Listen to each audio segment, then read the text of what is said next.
Welcome back to Physics Short Classes. In this video lecture, we are going to discuss about errors in measurement from chapter 2, Units and Measurement. If you are visiting this channel for the first time, subscribe the channel in order to watch more informative videos. What is error in a measurement? Uncertainty in the measurement of a physical quantity is called as error. How do we measure the error? It will be given by the equation. Error is equal to true value minus measured value. Here true value is representing the actual value of the physical quantity. Students, always remember that error in the measurement can be minimized but cannot be removed. In every measurement, there will be error. It is integral part of the measurement. Now, let us consider the meaning of accuracy. Accuracy of a measurement shows how close a measured value is to true value. It does not depend on the resolution of measuring instrument. Here, resolution of a measuring instrument means the number of decimal places present in a given measurement when it is measured using that instrument. The precision of a measurement shows how close a measured value is to each other. It actually depends on the resolution of measuring instrument. The difference between these two will be clarified using the following example. Let us consider an example for measuring a physical quantity. Let the actual value or the true value of a given physical quantity is represented as 8.45. Here I have not written the units, but writing the units is necessary. Using different instruments, we are measuring the values for the given physical quantity. If you use one of the instrument, the value obtained is 8.6. And if you use a different instrument, the same physical quantity will be measured as 8.72. Now, between these two readings, which one is more accurate and which one is more precise? Let us consider. 8.6 is more accurate, less precise. Why? Its value is much closer to the true value. That's what accuracy means. Between 8.6 and 8.72, 8.6 is nearer to the 8.45. So therefore it is more accurate, but it is less precise. Why? Because 8.6 has only one decimal place, whereas 8.72 has two decimal places. Therefore, 8.72 is more precise, but it is less accurate. A reading can be precise and also accurate. It is not necessarily confused that every reading which is accurate does not have to be precise. Or if reading is precise, it can also be accurate. Both can be possible. Number of decimal places decides precision, which is nothing but the resolution of the measuring instrument, where the value, if it is closer to the true value, it will be said to be more accurate. I hope the example has clarified the confusion between accuracy and precision. Now we are going to discuss about the types of errors. There are actually two important types in the errors. One is systematic error. Errors that tend to be in one direction, either positive or negative. It cannot be both. So that is known as systematic error. We are going to discuss about the systematic error in detail. There are three important subcategories in systematic errors. First one is instrumental error. These errors arise due to the imperfect design of the instrument. If there is something faulty in the design of the instrument, so that will lead to the error in the measurement. That is known as instrumental error. The second one is procedural error, which arise due to the wrong experimental technique used. If we are using the wrong procedure to measure a physical quantity, then obviously readings will be wrong here. So that will be causing the error. The third one is known as personal error. These type of error arise due to the individuals. That means the one who is taking the reading. Individuals' bias or carelessness. Other type of the error is known as random error. The errors that occur irregularly. It can be both positive or negative. And there are no subdivisions in the random errors because these errors occur due to unknown reasons. There is one more type of the error which is known as least count errors. The smallest value that can be measured by measuring instrument is called least count. Least count error is the error associated with the resolution of the instrument. Actually, least count error belongs to the random error.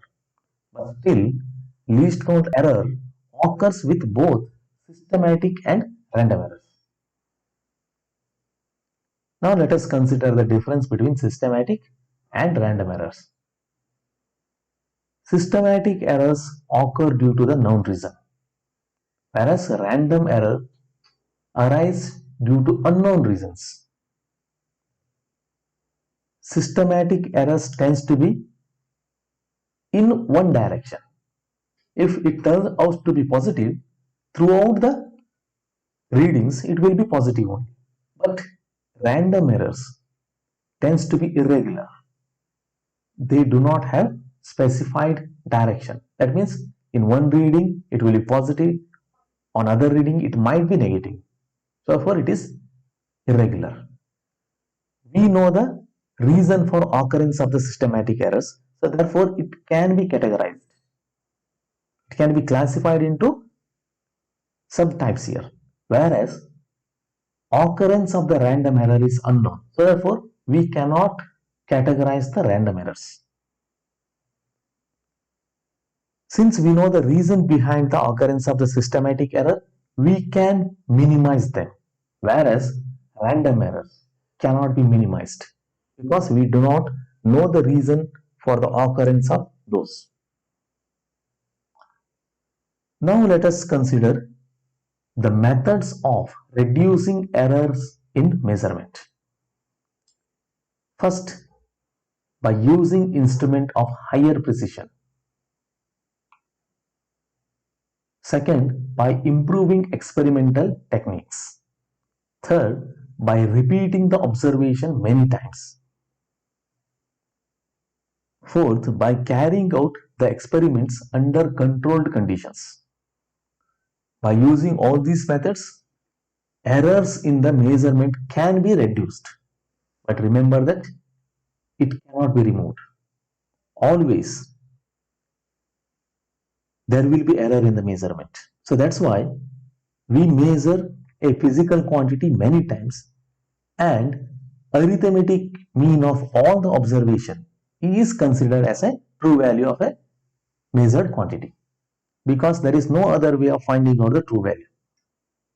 Now let us consider how to calculate the errors.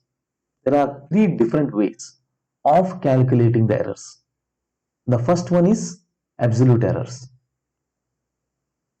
The magnitude of the difference between the individual measurement and the true value of the quantity is called the absolute error in the measurement, and it is represented by delta AI.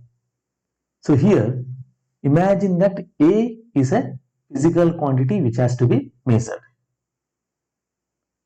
And if the measured value is represented as AI, then its true value is represented as its mean value. So then the difference between the measured value and the true value, AI minus A mean, so that is represented as error in the measurement. But this error in the measurement can be either positive or negative. But here we are going to consider only the magnitude of the error. So that's why it is represented, error delta AI is represented between the modulus. It will be always positive.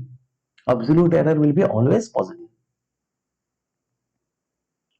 The arithmetic mean of all the absolute errors is mean absolute error, and it will be represented as modulus of delta A mean. Any measurement is written as A equal to A mean plus or minus delta A mean. So if a physical quantity A is measured, then its actual value will be lying between A mean plus delta A mean or A mean minus delta A mean. I will give an example. If a physical quantity has a length of 10 meters plus or minus 1 meter, that means the actual value might lie anywhere between 10 minus 1, which is equal to 9, to 10 plus 1, which is equal to 11. So therefore the actual value will lie between 9 and 11. That's the meaning of the measured value. Every measurement will be represented in the same manner.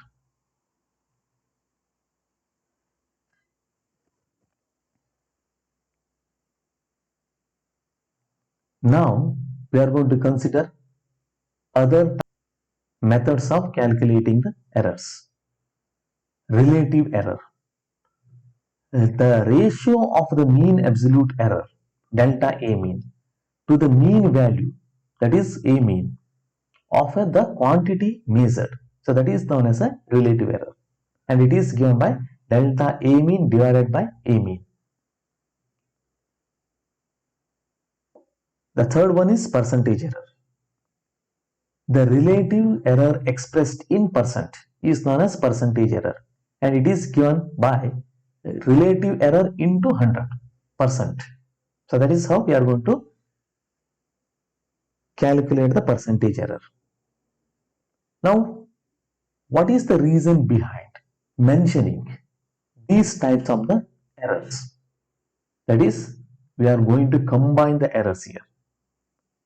There will be two rules to combine the errors. Errors of sum and difference. Now, let us consider two physical quantities which are added or subtracted. Then the absolute error in the final result is the sum of absolute errors in the individual quantities. That means, let us assume that a z is a result of a plus b. There are two measured values a and b. There will be error in the measurement of a, which is represented as delta a, and also in the measurement of b, the error is represented as delta b. If we add a and b, we will get the result which is represented as z. But since the errors in the measurement will cause the error in the result, therefore the error in the result z is represented as delta z, and it is given by delta a plus delta b. We have to add the errors in the individual measurements to obtain error in the result. Students, remember that even if we are going to subtract two quantities, if z is equal to a minus b, then also error in the result delta z will be is equal to delta a plus delta b. It will not be delta a minus delta b, because in measurement error in one does not cancel error in the other.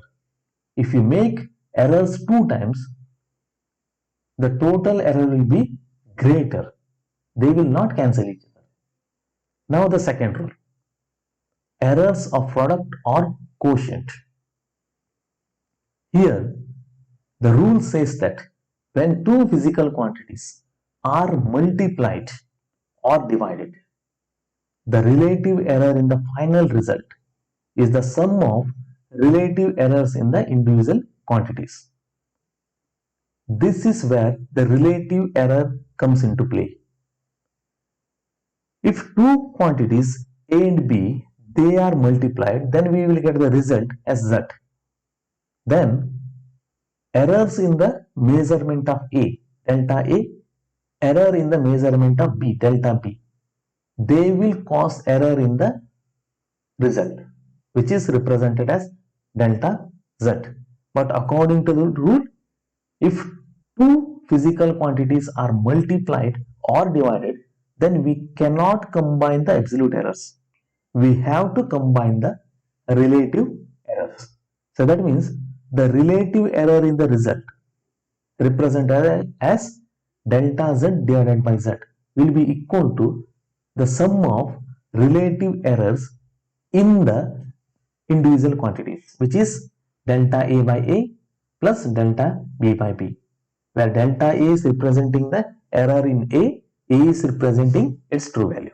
Similarly, in case of the B, here also, if multiplication is replaced by division, then also we have to add the relative error only.